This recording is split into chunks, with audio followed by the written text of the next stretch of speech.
Sterlite ஆலை தொடர்பாக ஆய்வு செய்ய நிபுணர் குழுவை அமைக்கலாம் என்று உச்சநீதிமன்ற நீதிபதிகள் கருத்து தெரிவித்திருக்கிறார்கள். தூத்துக்குடி ஸ்டெர்லைட் ஆலையை ஆய்வு செய்ய நிபுணர் குழு அமைக்கலாம் என்று உச்சநீதிமன்றம் கருத்து தெரிவித்திருக்கிறது. அண்மை செய்தியாக பார்க்கிறோம்.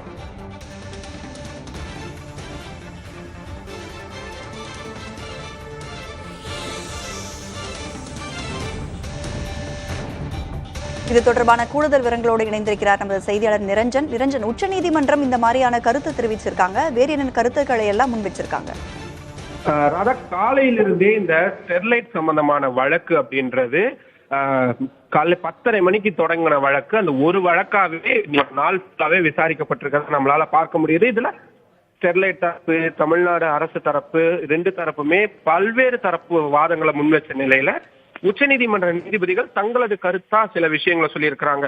குறிப்பா ஆலை தொடர்பா ஆய்வு செய்வதற்கு நிபுணர் குழுவை அமைக்கலாம் தானே, அந்த நிபுணர் குழு எப்படி அறிவுறுத்தல் வழங்குறாங்களோ அதன் அடிப்படையில முடிவெடுக்கலாம் தானே அப்படின்ற ஒரு மிக முக்கியமான விஷயங்களை ஒரு கருத்தா சொல்லியிருக்கிறாங்க. இது ஆர்டர் கிடையாது, அவங்களுடைய கருத்தா சொல்லியிருக்கிறாங்க.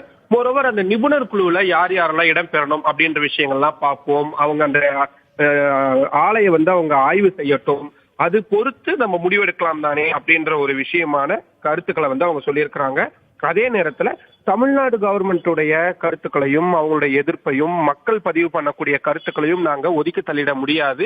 ஏன்னா இந்த ஆலை எந்த அளவுக்கு பாதிப்பை ஏற்படுத்தி இருக்கு, அது ஏற்படுத்தின சட்டம் ஒழுங்கு சார்ந்த பிரச்சனை, சுற்றுச்சூழல் சார்ந்த பிரச்சனை, உள்ளூர் மக்களுக்கு ஏற்பட்டிருக்கக்கூடிய பிரச்சனை, இது எல்லாத்தையுமே நாங்க கவனத்துல கொள்ள வேண்டியது இருக்கு அப்படின்ற ஒரு விஷயம் சொன்னதோட மட்டும் இல்லாம எல்லா தரப்பு ஆலை சொல்லக்கூடிய தங்களது தரப்பு கருத்துக்களையும் பார்க்க வேண்டியது இருக்கு.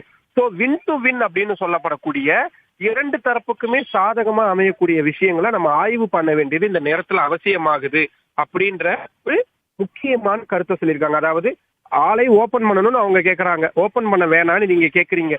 ரெண்டு பேருக்குமே பொதுவா ஒரு விஷயம் இருக்கட்டும். உதாரணத்துக்கு இதை நம்மளுடைய இன்டர்பிரேஷனா தான் நம்ம எடுத்துக்க வேண்டியதா இருக்கு.